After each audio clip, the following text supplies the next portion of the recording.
नमस्कार।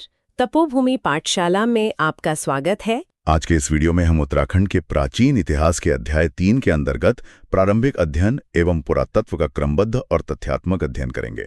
तो चलिए सबसे पहले ये जानते हैं कि उत्तराखंड के इतिहास को एक व्यवस्थित तरीके से लिखने की पहली कोशिश किसने की? जी, उत्तराखंड के प्राचीन इतिहास का एक क्रमबद्ध वृत्तांत मतलब एक सिस्टमैटिक अकाउंट सबसे पहले एटकिंसन ने ही प्रस्तुत किया था। और जाहिर है इस काम में अकेले तो नहीं होंगे, कई विद्वानों ने योगदान दिया होगा। हाँ बिल्कुल, उत्तराखंड में पुरातत्व के विकास में अनेक विद्वानों का बहुत ही महत्वपूर्ण योगदान रहा है। तो फिर कुछ प्रमुख नामों और उनके योगदान के बारे में बात करते हैं।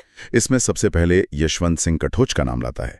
उत्तराखंड पुरातत्व के विकास में उनका उल्लेखनीय योगदान रहा है। और यशोधर मठपाल का काम भी काफी महत्वपूर्ण माना जाता है ना? जी, यशोधर मठपाल ने तो उत्तराखंड के पुरातात्विक अध्ययन को एक बिल्कुल नई दिशा दी। इनके अलावा मदन मोहन जोशी, मदन भट्ट, इनका भी इस क्षेत्र में काम रहा है। हाँ, मदन मोहन जोशी ने उत्तराखंड के प्रागैतिहासिक और ऐतिहासिक स्थलों पर बहुत गहरा अध्ययन किया और मदन भट्ट ने यहाँ की जो पुरातात्विक परंपराएं हैं उन पर काम किया। और शिव प्रसाद डबराल का नाम तो उत्तराखंड के इतिहास में बहुत सम्मान से लिया जाता है। सही कहा आपने। शिव प्रसाद डबराल ने उत्तराखंड के इतिहास और पुरातत्व को बहुत ही व्यवस्थित रूप से प्रस्तुत किया और साथ ही के.पी. नौटियाल ने भी उत्तराखंड के पुरातत्व विकास में अपना योगदान दिया। एक सवाल जो अक्सर पूछा जाता है, उत्तराखंड पुरातत्व का जनक किसे माना जाता है? जी, उत्तराखंड पुरातत्व का जनक हेनवुड को माना जाता है। ठीक है, अब बात करते हैं शुरुआती खोजों की। इस क्षेत्र में सबसे पहली महत्वपूर्ण खोज कब और कहाँ हुई? उत्तराखंड में महापाषाणकालीन पुरावशेषों की खोज सबसे पहले देवीधुरा में 1856 ईस्वी में हुई थी। और इस खोज का क्या महत्व था? ये खोज उत्तराखंड के प्रागैतिहासिक अध्ययन की दृष्टि से मतलब उस समय के हिसाब से बहुत ही ज्यादा महत्वपूर्ण मानी जाती है। प्रागैतिहासिक काल से मतलब है वो समय जब लिखने की कला नहीं थी। तो उस दौर के क्या सबूत मिले हैं? उत्तराखंड में प्रागैतिहासिक काल से संबंधित खोजों में पाषाण युग यानी पत्थर के औजारों का युग और ताम्र युग यानी तांबे के औजारों का युग दोनों के ही प्रमाण मिले हैं। अगर हम कुछ खास जगहों और खोजों की बात करें तो 1951 में कुछ मिला था क्या? हाँ, 1951 ईस्वी में बहादराबाद जो हरिद्वार में है वहां से तांबे के उपकरण प्राप्त हुए। क्या वहां से सिर्फ उपकरण ही मिले थे? नहीं, उसी जगह से मतलब बहादराबाद से ही 1951 में मिट्टी के बर्तन जिन्हें हम मृदभांड कहते हैं वो भी प्राप्त किए गए। और इसके 2 साल बाद 1953 में भी कुछ महत्वपूर्ण खोजें हुई।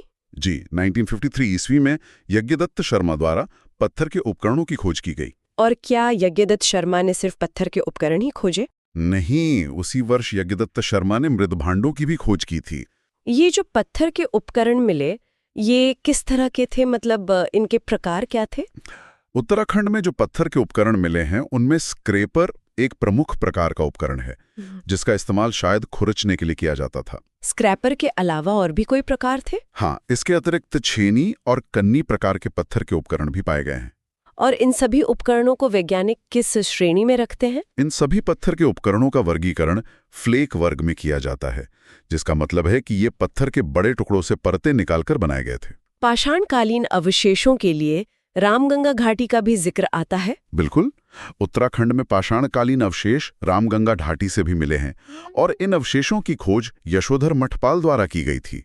रामगंगा घाटी में कोई विशेष खोज हुई? जी, रामगंगा घाटी के नौला ग्राम क्षेत्र से कप मार्क्स प्राप्त हुए हैं जिनके बारे में हम आगे और विस्तार से जानेंगे। अच्छा, और क्या वहां कोई गुफा या शैलाश्रय भी मिला है? जी, इसी घाटी में मेहरू अब्ड्यार नाम का एक शैलाश्रय भी स्थित है। चलिए अब उत्तराखंड की सबसे दिलचस्प पुरातात्विक धरोहर यानी शैलचित्रों की बात करते हैं। जी, शैलचित्र जिन्हें हम अंग्रेजी में रॉक पेंटिंग्स भी कहते हैं, ये हमें उस दौर के जीवन की एक सीधी झलक देते हैं। तो कौन-कौन से प्रमुख शैलचित्र कहाँ-कहाँ मिले हैं? हटवाल घोड़ा शैलचित्र अल्मोड़ा जिले में स्थित है और ठडुंगा शैलचित्र उत्तरकाशी जिले में पाया गया है। और द्वाराहाट क्षेत्र में भी एक प्रसिद्ध स्थल है। हाँ, मुनियों के ढाई पर्यत नामक शैलचित्र स्थल द्वाराहाट क्षेत्र में ही स्थित है। कसार देवी शैलाश्रय की पेंटिंग तो बहुत मशहूर है। जी, कसार देवी शैलाश्रय में 14 नर्तकों का एक बहुत ही सुंदर नृत्य शैलचित्र मिला है। इसके अलावा मंगोली शैलचित्र नैनीताल जिले में स्थित है। कसार देवी से जुड़ा एक और महत्वपूर्ण तथ्य है। हाँ, ये भी जानना जरूरी है कि प्रसिद्ध कसार देवी मंदिर कश्यप पहाड़ी पर स्थित है। अब खुदाई और अध्ययन से जुड़े कुछ और जरूरी तथ्यों पर नजर डालते हैं। 1887 ईस्वी में मोरूराज नामक जगह पर खुदाई की गई थी और ये काम एम मरखेम ने किया था। दयाराम साहनी का नाम भी इस संदर्भ में आता है। जी, 1919 से 1920 के बीच दयाराम साहनी ने यहाँ के मंदिरों का अध्ययन किया और फिर 1921 में उन्होंने ही प्रसिद्ध हड़प्पा संस्कृति की खोज की। और हाल के वर्षों में भी कोई महत्वपूर्ण खुदाई हुई है क्या? हाँ, 1998 ईस्वी में धनखल गांव जो रानीखेत में है वहां खुदाई की गई थी और ये खुदाई कुमाऊं विश्वविद्यालय द्वारा की गई थी। अच्छा, और इन मिली हुई चीजों के संरक्षण का काम किसने किया? इन पुराविशेषों के संरक्षण का महत्वपूर्ण कार्य MP जोशी द्वारा किया गया और उनके साथ ही DS नेगी ने भी इस संरक्षण कार्य में बहुत योगदान दिया। पत्थर के बाद अब धातु के उपकरणों की बात करते हैं। सबसे पुराना लौह उपकरण कौन सा माना जाता है? उत्तराखंड से मिला जो सबसे प्राचीन लौह उपकरण है वो लौह फलक माना जाता है, जो शायद किसी भाले या तीर का अगला हिस्सा रहा होगा। और तांबे की वस्तुएं कहां-कहां से मिली? 1986 में अल्मोड़ा से तांबे के उपकरण मिले और 1999 में नैनीताल से 5 तांबे की बनी हुई मानव आकृतियां प्राप्त की गई। चलिए अब कुछ ऐसे ऐतिहासिक स्थलों की बात करते हैं जहां से हमें प्राचीन परंपराओं के बारे में पता चलता है। इस सूची में बाड़वाला तथा जगतग्राम क्षेत्र बहुत महत्वपूर्ण है, जहां से अश्वमेध यज्ञ के 4 प्रमाण मिले हैं। अश्वमेध यज्ञ का मिलना ये क्या दर्शाता है? ये यज्ञ उत्तराखंड की प्राचीन वैदिक परंपरा को दर्शाते हैं। इससे पता चलता है कि ये क्षेत्र वैदिक संस्कृति का एक महत्वपूर्ण केंद्र था। गुप्त काल के समय का भी कोई राजा यहाँ हुआ है? हाँ, गुप्त काल में उत्तराखंड क्षेत्र में शिव भवानी नामक एक राजा का उल्लेख मिलता है। कुछ और महत्वपूर्ण पुरास्थलों के नाम बताइए। देहरादून जिले का हरिपुर एक बहुत महत्वपूर्ण पुरास्थल है और उत्तर प्रदेश के बिजनौर जिले में स्थित मतीपुर भी उत्तराखंड के इतिहास से जुड़ा एक अहम पुरास्थल माना जाता है। अब एक खास तरह की संस्कृति की बात करते हैं, चित्रित धूसर मृदभांड संस्कृति या PGW। चित्रित धूसर मृदभांड संस्कृति यानी पेंटेड ग्रेवेयर कल्चर, ये तांबे की संस्कृति के बाद विकसित हुई। इसके सबूत उत्तराखंड में कहाँ मिले हैं? इस संस्कृति के प्रमाद श्रीनगर के थापली क्षेत्र से और पुरोला क्षेत्र के मुना पाटी से प्राप्त हुए हैं। इन मिट्टी के बर्तनों की क्या खासियत थी? इस संस्कृति में मृदभांडों पर जो चित्रकारी होती थी उसका रंग काला होता था और चित्रकारी में सीधी खड़ी और आड़ी रेखाओं का इस्तेमाल किया जाता था। पुरातत्ववेद BB लाल ने इसका समय क्या बताया है? BB लाल के अनुसार चित्रित धूसर मृदभांड संस्कृति का काल महाभारत काल माना जाता है और एक महत्वपूर्ण खोज में यहाँ से घोड़े के अवशेष भी मिले हैं। तो क्या इसका संबंध लौह युग से है? हाँ बिल्कुल, इस संस्कृति का संबंध लौह युग से ही माना जाता है। अब एक और अनोखी संस्कृति पर आते हैं, महाश्रम संस्कृति या जिसे मेगालिथिक कल्चर कहते हैं। उत्तराखंड में महाश्रम आकृतियां यानी बड़े बड़े पत्थरों से बनी संरचनाएं द्वाराहाट के चंद्रेश्वर मंदिर के दक्षिणी हिस्से में मिली हैं। अच्छा, वहाँ क्या मिला है? इस जगह से लगभग 200 कप मार्क्स मिले हैं जो 12 समानांतर पंक्तियों में बने हुए हैं। इन महाश्मों की खोज सबसे पहले किसने की थी? इस महाश्म संस्कृति की खोज सबसे पहले रिबेट कार्नक द्वारा 1877 ईस्वी में की गई और कप मार्क्स का पहला उल्लेख भी उन्होंने ही किया था। क्या इन कप मार्क्स का कोई वर्गीकरण भी किया गया है? जी, कप मार्क्स का वर्गीकरण MP जोशी द्वारा किया गया, जिसमें इन्हें 7 अलग अलग भागों में विभाजित किया गया है।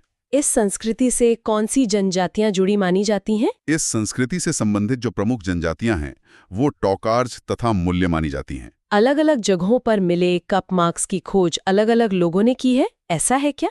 जी हाँ, नौलाग्राम से मिले 73 कप मार्क्स की खोज डॉक्टर यशोधर मठपाल ने की, देवीधुरा से मिले कप मार्क्स की खोज डॉक्टर MP जोशी ने की और मंडल तथा ग्वाड़ क्षेत्र से जो मिले हैं उनकी खोज डॉक्टर यशवंत सिंह कठोच ने की। इस संस्कृति में एक सिस्ट प्रकार का भी जिक्र आता है, वो क्या है? सिस्ट महाश्म संस्कृति में मतलब कि पत्थर के बड़े टुकड़ों से बने मकबरों या कब्रों का निर्माण किया जाता था। और एक बार फिर से स्पष्ट कर दीजिए कि कप मार्क्स का मतलब क्या है? कप मार्क्स का सीधा सा अर्थ है चट्टानों पर बनाए गए उथले गोल गड्ढे। अब बात करते हैं उन लोगों की, उन प्रजातियों की जो प्राचीन काल में उत्तराखंड में बसी। माना जाता है कि सबसे पहले उत्तराखंड में कोल प्रजाति का आगमन हुआ, जिनके शारीरिक स्वरूप का वर्णन कुरूप और भद्दा किया गया है। क्या कोलों को किसी और नाम से भी जाना जाता था? हाँ, कोल प्रजाति को प्राचीन काल में मुंड तथा शबर नाम से भी जाना जाता था। उनकी मान्यताएं नाग पूजा तथा लिंग पूजा में थीं। उनके समाज के बारे में कुछ बताइए। कोल समाज में कुमार कुमारी प्रथा प्रचलित थी और उन पर भोटांतिक यानी तिब्बती प्रभाव भी देखा जाता है। क्या उनका कोई शासन भी था? नेपाल में कोल प्रजाति का शासन कोलीय गणतंत्र के रूप में माना जाता है।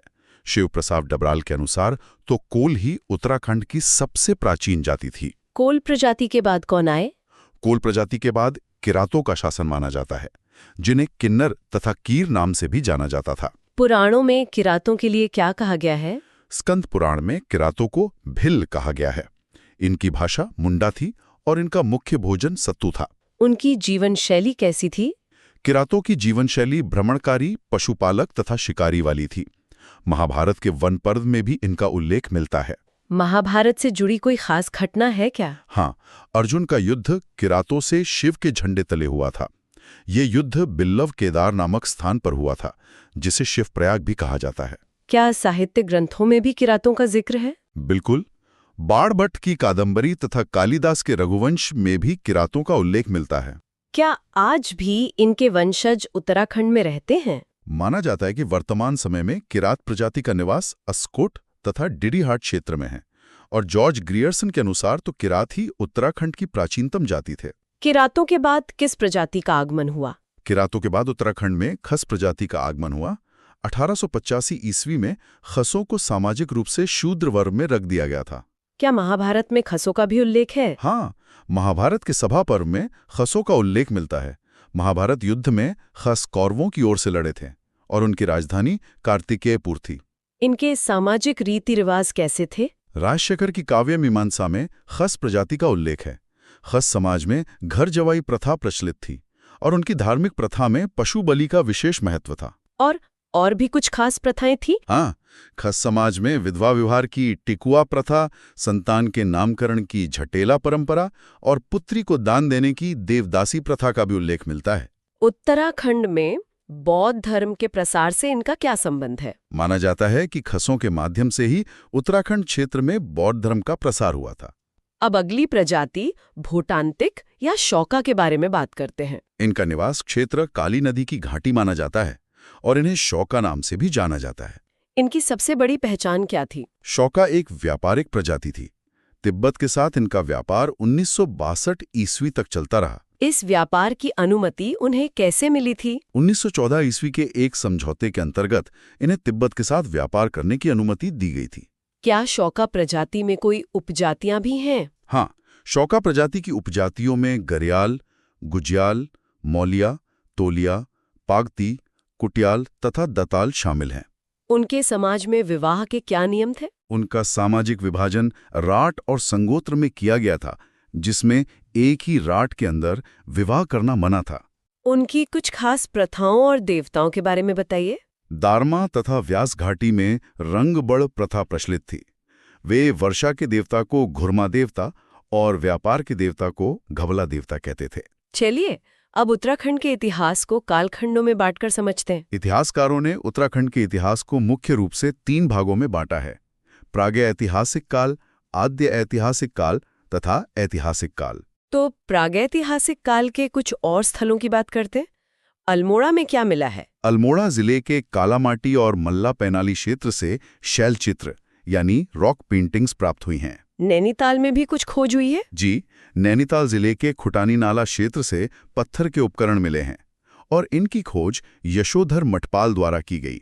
और उत्तरकाशी की यमुना घाटी क्यों प्रसिद्ध है? उत्तरकाशी जिले की यमुना घाटी के हुडली क्षेत्र से भी शैलचित्र मिले हैं और इन शैलचित्रों की खास बात यह है कि इनमें नीले रंग का प्रयोग किया गया है। अब उत्तराखंड की सबसे प्रसिद्ध प्रागैतिहासिक गुफा लाखू गुफा या लखुडियार पर आते हैं। लखुडियार अल्मोड़ा जिले के बाड़े छीना क्षेत्र में दलवांग या सुयाल नदी के किनारे पर स्थित है। इसकी खोज कब और किसने की? इसकी खोज डॉक्टर MP जोशी द्वारा 1966 ईस्वी में की गई। यहाँ के शैल चित्रों में 3 रंगों का प्रयोग किया गया है। इन चित्रों में क्या दिखाया गया है? लखुडियार के शैल चित्रों के मुख्य विषय पशु तथा मानव आकृतियां हैं और इसकी तुलना मध्य प्रदेश की प्रसिद्ध भीमबेटका शैलाश्रय से की जाती है। इस गुफा के आकार और मुख्य विषय के बारे में बताइए। इस शिलाश्रय का आकार नागफनी के समान है और यहाँ का जो मुख्य विषय है वो सामूहिक नृत्य को दर्शाया गया है। इन चित्रों की व्याख्या को लेकर भी एक मत है। जी, लखुड़ियार के शैल चित्रों की व्याख्या द्विखंडीय संरचना के रूप में की गई है और यह मत यशवंत सिंह कठोच द्वारा प्रस्तुत किया गया। अब बात करते हैं ग्वारख्या गुफा की। ग्वारख्या गुफा को उडियार भी कहा जाता है। इसकी खोज राकेश भट्ट द्वारा की गई थी। यह गुफा चमोली जिले के डुगरी गांव में अलकनंदा नदी के किनारे स्थित है। यहाँ से कितने और कैसे चित्र मिले हैं? इस गुफा से कुल 41 शैल चित्र मिले हैं, जिनमें से 8 पशुओं के चित्र हैं और बाकी मानव आकृतियां हैं। यहाँ चित्रित पशुओं में भेड़ तथा 12 सिंघा प्रमुख हैं। और इन चित्रों का मुख्य विषय क्या है? ग्वारख्या गुफा के शैल चित्रों का मुख्य विषय पशुओं को हाँकना या घेरना दर्शाता है और यहाँ मानव आकृतियां त्रिशूलचाकार की बनाई गई हैं।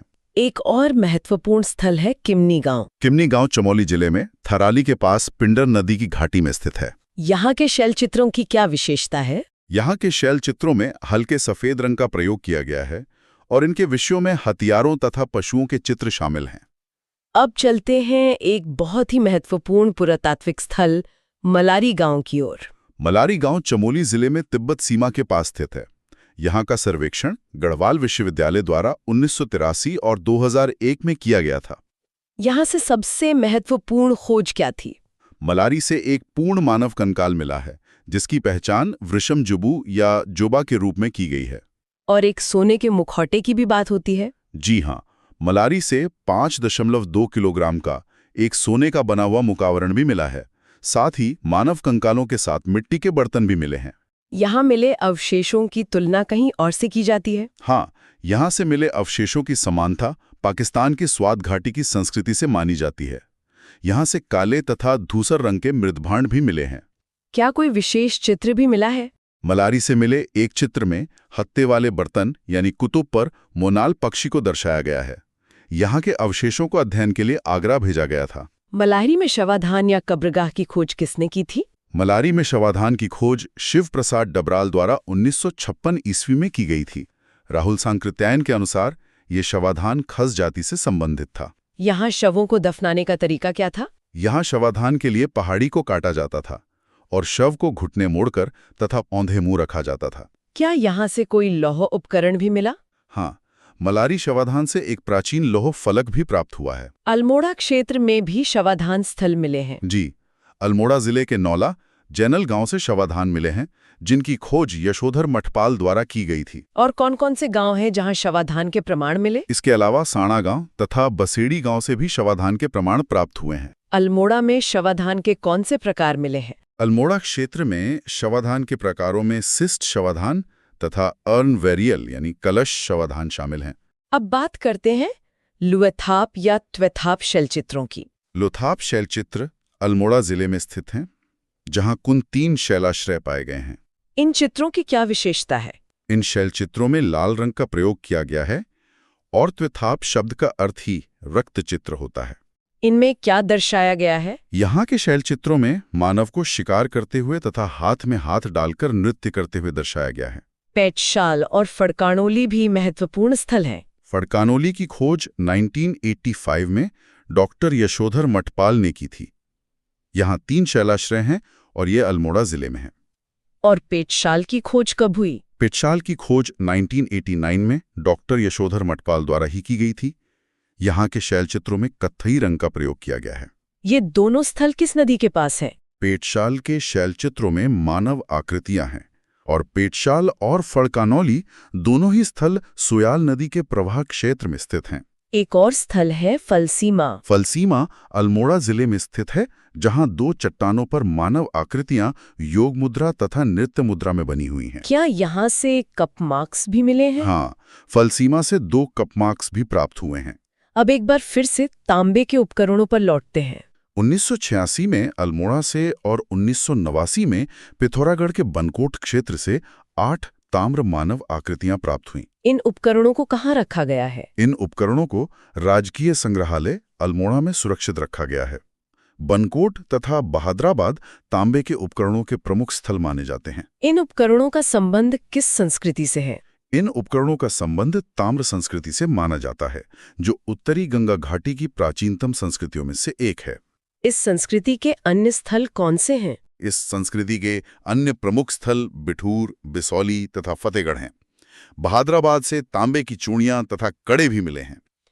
इन उपकरणों को लेकर एक खास मत भी है। जी, इन उपकरणों को लेकर स्कंदित कुठार प्रकार का मत प्रस्तुत किया गया है। उस समय तांबा कहाँ से आता था और कौन लोग ये काम करते थे? तांबे की आपूर्ति पोखरी, धनपुर डोबरी तथा आसकोट की खानों से की जाती थी और तांबा खनन से संबंधित जो प्रमुख जाति है वो आगरी मानी जाती है। प्रागैतिहासिक काल के बाद आता है आद्य ऐतिहासिक काल। इसके बारे में हमें जानकारी कहाँ से मिलती है? आद्य ऐतिहासिक काल के अध्ययन का जो मुख्य स्रोत है वो हमारे पौराणिक ग्रंथ हैं।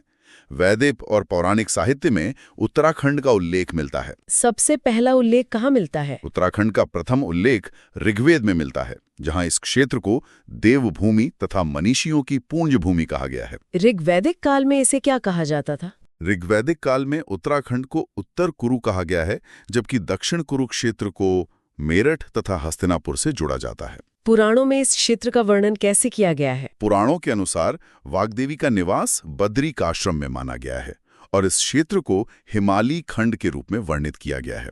इस हिमालयी खंड के क्या भाग थे? हिमालयी खंड को नेपाल, केदारखंड, मानसखंड, जालंधर तथा कश्मीर खंड में विभाजित किया गया है। स्कंद पुराण में केदारखंड और मानसखंड की सीमाएं क्या बताई गई हैं? स्कंद पुराणों के अनुसार केदारखंड का विस्तार माया क्षेत्र यानी हरिद्वार से हिमालय तक और मानसखंड की सीमा नंदा देवी से कालगिरी तक बताई गई है। तो क्या आज का गढ़वाल और कुमाऊं ही केदारखंड और मानसखंड है? नहीं, क्षेत्रीय विभाजन में गढ़वाल को मानसखंड और कुमाऊं को माया क्षेत्र कहा गया है और हरिद्वार का अलग से उल्लेख भी मिलता है। क्या इस क्षेत्र के लिए कोई और नाम भी इस्तेमाल हुए हैं? हाँ, पुराणों में इस क्षेत्र के लिए ब्रह्मपुर, खसदेश, इलावर्त तथा उत्तरखंड जैसे संयुक्त नामों का भी प्रयोग किया गया है। और बौद्ध साहित्य में उत्तराखंड को क्या कहा गया है? बौद्ध साहित्य में उत्तराखंड को हिमवंत कहा गया है और बौद्ध ग्रंथों की भाषा पाली मानी जाती है। अब आते हैं आर्य एवं महाकाव्य काल पर। आर्यों को पुरु,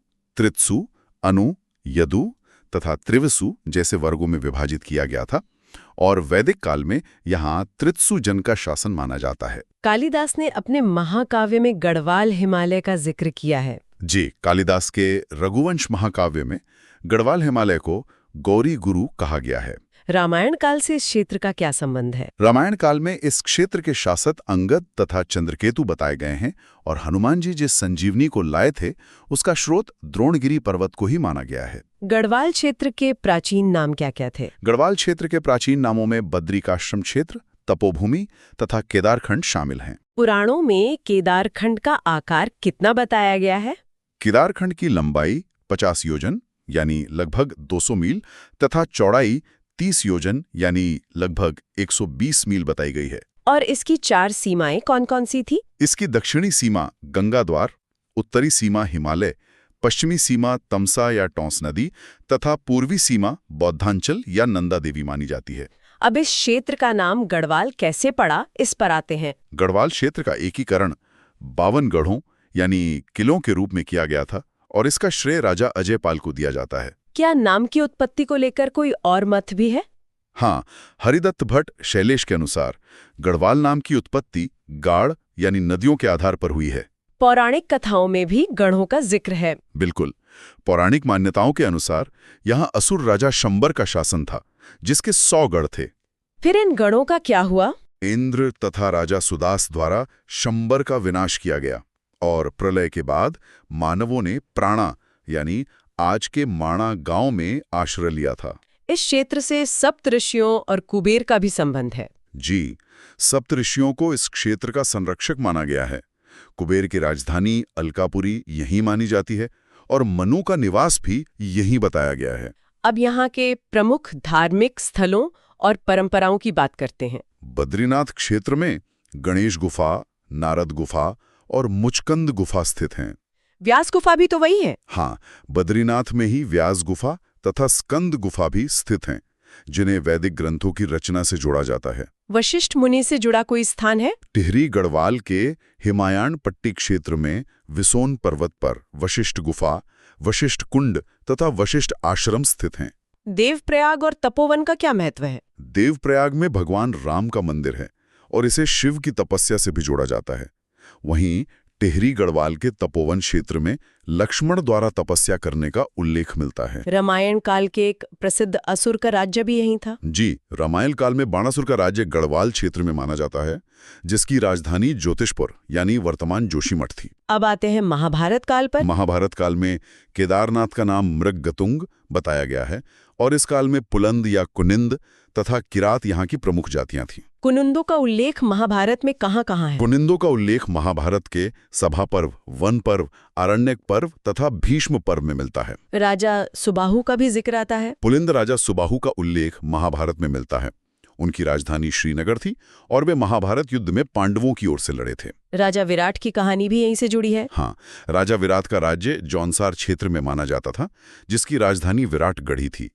उनकी पुत्री उत्तरा का विवाह अभिमन्यु से हुआ था। महाभारत में देवप्रयाग को बहुत ऊंचा स्थान दिया गया है। महाभारत में देवप्रयाग को समस्त तीर्थों का शिरोमणि तथा समग्र पापों का विनाशक कहा गया है। और श्रीनगर के क्या नाम थे? महाभारत काल में श्रीनगर को सुबाहुपुर तथा श्री क्षेत्र कहा गया है और अर्जुन का विवाह नागराज कौरव्य की पुत्री उलूपी से गंगाद्वार में हुआ था। उस समय गढ़वाल में किसका शासन था? उस समय श्रीनगर में राजा सुबाहु का और मंदाकिनी नदी के उत्तर में असुर बाणासुर का राज्य बताया गया है। पांडवों की यात्रा और प्राचीन विद्यापीठों के बारे में बताइए। पांडवों ने लोमश ऋषि के साथ इस क्षेत्र की यात्रा की थी।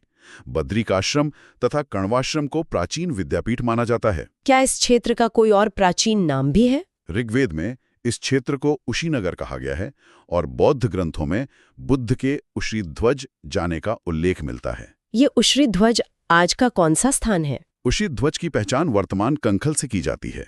अब कण्वाश्रम के बारे में विस्तार से जानते हैं। कण्वाश्रम पौड़ी जिले के कोटद्वार क्षेत्र में मालिनी नदी के तट पर स्थित है और इसका वर्तमान नाम चौकी घाटा है।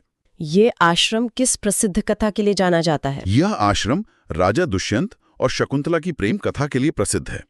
शकुंतला मेनका और विश्वामित्र की पुत्री थी और दुष्यंत हस्तिनापुर के राजा थे। और यहीं पर चक्रवर्ती सम्राट भरत का जन्म हुआ था? जी, इनके पुत्र भरत का जन्म यहीं हुआ, जो चक्रवर्ती सम्राट बने। और कालिदास ने इसी कथा पर अपना प्रसिद्ध ग्रंथ अभिज्ञान शाकुंतलम लिखा। कण्वाश्रम से जुड़ी कोई और खास बात? कण्वाश्रम में हर साल बसंत पंचमी का मेला लगता है और इसका नाम बदलकर कण्व नगरी रखने का प्रस्ताव भी दिया गया है। अब गढ़वाल के बाद कुमाऊं क्षेत्र के प्राचीन नामों की बात करते हैं। कुमाऊं क्षेत्र को प्राचीन काल में मानसखंड और कुर्मांचल नाम से भी जाना जाता था। कुर्मांचल नाम कैसे पड़ा? कुर्मांचल नाम की उत्पत्ति भगवान विष्णु के कूर्म यानी कछुआ अवतार से मानी जाती है। इस क्षेत्र का प्रमुख पर्वत कांतेश्वर है, जो चंपावत में स्थित है। तो कुर्मांचल से कुमाऊं शब्द कैसे बना? भाषिक विकास के क्रम में कुर्मांचल से पहले कुमू बना और फिर कुमाऊं शब्द का विकास हुआ।